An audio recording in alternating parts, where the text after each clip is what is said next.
بسم الله الرحمن الرحيم. النهاردة إن شاء الله هنعمل مع بعضينا المزة في الجاكيت ده. زي ما احنا شايفين الجاكيت في مزة كبيرة اهيت، وفي بطانة طبعا جوه، علشان بس ايه نبقى عارفين. عشان انا مش هفتح البطانة واشتغل من جوه، انا هشتغل على الوش كده، لان قلنا قبل كده ان صباعي هنا بيبقى ايه واخد باله. هنبدأ بسم الله. نبدأ الأول حاجة عايزين نظبط الرسمة دي الأول، اللي هي السمبوكسة دي. هاجي هنا الأول، اروح واخد من هنا كده، واروح واخد قصادها الايه السنبوكسة اللي قصادها دي، اللي هي الفردة اللي قصادها او الشكل اللي قصادها، بحيث ان انا اظبط الرسمة وبعد كده اشتغل. علشان انا لو اشتغلت من غير ما اظبط الرسمة بيحصل ان ممكن القطع يتعوج مني. يبقى احنا كده الاول ظبطنا الرسمة بتاعتنا، كده الرسمة اتظبطت. ممكن نسرج بقية القطع كده هوت من على الوش زي ما احنا متعودين، او ممكن نشتغل كده من غير سراج. ده ماشي وده ماشي. اثبت بس الرسمة الاول كده اهو.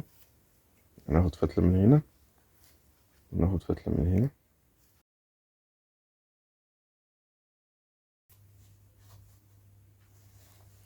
هنعمل الحتة دي كده اهو، من غير سراج ومن غير اي حاجة اهي. بلمها اهي، ناخدهم في وش بعض كده.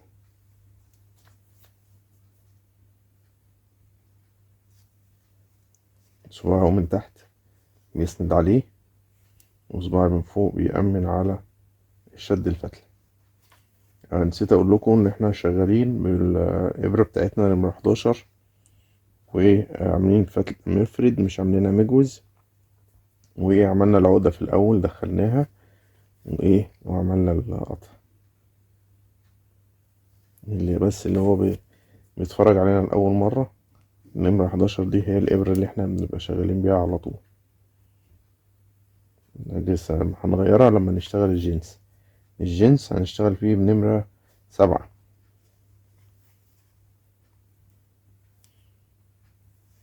كده أنا خلصت الحتة الصغيرة دي اللي هي قبل الرسمة. وبعد كده هنعمل الحتة الكبيرة. هنبدأ بقى ندخل نطبق اللي هو الجزء اللي احنا سيبناه ده. احنا خلاص ظبطنا الرسمة هنا، وهنبدأ نعمل الجزء ده. هدخل الإبرة بتاعتنا. انا دخلت الابره اهو قبل القطع بحوالي 2 ملي او 3 ملي، وابدا اسرج من على الوش كده. ناخد من هنا، وناخد قصادها من هنا، وناخد قصادها من هنا، وناخد جزء صغير كده، وهنا قصادها من هنا، وهنا قصادها من هنا.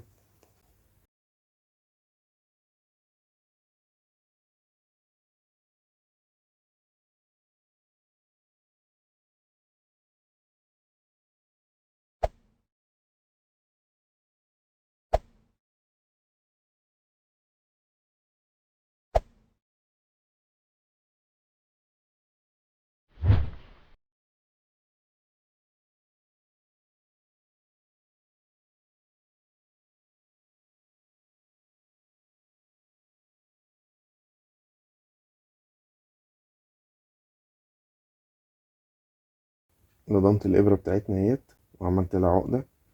وهنبدا ندخل من هنا. طبعا مش هينفع ادخل العقده من جوه، لان في بطانه جوه ومش هينفع نعديها واحنا سرجنا خلاص. فالعقده كده بتتساب بره، وبنمشي كده فتلتين الاول رايح جاي كده، من غير اي حاجه، من غير اي شغل اصلا.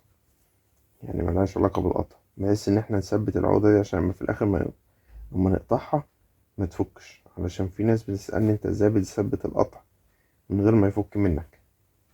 فهي دي عن الطريقه دي. كده بقى احنا ممكن نقطع العقده عادي خلاص، ملهاش اي عزة عندنا. اهي كده انا ثبت الخيط بتاعي، وعمر ما القطع يفك مني كده. وفي الاخر بمشي غرزتين زياده برضو تثبيت عشان ما يفكش مننا. اهو. هنمشي على السراجة، هناخد فتلتين من هنا كده، او فتلة من هنا وفتلة من هنا بالشكل ده اهو. انا اهم شيء عندي الصورة تبقى واضحة معاكم عشان تقدروا تطبقوا الحاجات ديت في هدومكم لو اتقطعت، لو حصل فيها حاجة لا قدر الله. تمام كده. ببقى ماشي باخد فتلة وفتلة كده، ما بشدش جامد عشان القطع ما يكرمش، وفي نفس الوقت ما بسيبوش خفيف قوي بحيث ان هو ايه يبقى مفكوك كده شبه السراجة. لا، انا بشد لغاية ما ايه الفتلة بتيجي معايا مشدودة كده. تمام كده. انا ايه بفضل ماشي سنة سنة، وايه بأعصاب هادية، مش عايزين توتر، والحاجة بتطلع معانا باستمتاع. احنا شغالين بطريقة خلينا نستمتع بالشكل. لما يطلع الآخر الشكل في الآخر بيطلع مبهج، ويخلينا احنا نبقى مبسوطين واحنا بنشوف الحاجة بتاعتنا شكلها النهائي بيبقى شكلها عامل ازاي. انا باخد اهو فتلة من هنا وفتلة من هنا اهو. همشي الحتة ديت واجي في الاخر اوريكم ازاي ثبتها وكوتها واوريكم الشكل النهائي عامل ازاي. دلوقتي انا خلصت القطع اهو، واخر حتة اهو عشان برضو يبقى معانا اول الفيديو واخر الفيديو. اخر حتة دي عند الرسمة اللي احنا بدأنا فيها اهو، باجي عندها واروح ايه مكمل القطع بتاعي. فتلة من هنا كده، وفتلة من كده، وفتلة من هنا، وفتلة من هنا كده. القطع خلص. بروح جاي هنا برضو ممكن امشي شوية على السليم اللي انا عملته اللي انا خلصته، امشي شوية عليه مرتين تلاتة كده بحيث يبقى سليم على سليم، عمره ما يفك مني تاني. يعني سليم على سليم. انا كده مشيت بالفتلة بتاعتي شوية. هيحصل ايه؟ مش هيحصل حاجة. هيحصل ان الخيط عندي هيتثبت والقطع هيتثبت، ما يفكش مني مهما اتشد، مهما حصل اي حاجة اتغسل ما يفكش تاني. خلاص اهو انا مشيت على اللي انا عملته اهو. عديت اهو الرسمة كمان. دلوقتي ايه الخطوة اللي بعد كده؟ الخطوة اللي بعد كده ان انا هدوس عليه مكوة. ليه بندوس مكوة؟ علشان القطع لو في اي ارتفاع او في اي حاجة عالية تهبط ويبقى القطع كله في سوى القماش الاصلي بتاع الجاكيت. تمام. انا هروح اكويه وهوريكم الشكل النهائي باذن الله. انا كويت القطع اهو خلاص. طلع بالشكل ده زي ما حضراتكم شايفين، اكن ما فيهوش اي حاجه خالص، ولا اكن كان في قطع هنا اساسا.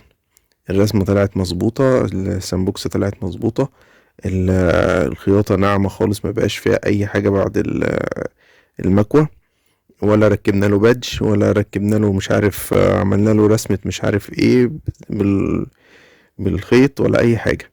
فكره البادجات اللي بتتركب على الجواكت وعلى الحاجات ديت معلش هي بتبقى غصب عن الواحد، لانه ما بيبقاش لاقي مثلا رفة يعمله الحاجة الكويسة اللي هو عايزها، فهو كده هيقدر يعملها في البيت هو بنفسه. اتمنى يكون الفيديو عجبكم، وما تنسوش تفعلوا زر الجرس وتشتركوا في قناتي وتعملوا لايك للفيديو. والسلام عليكم ورحمة الله وبركاته.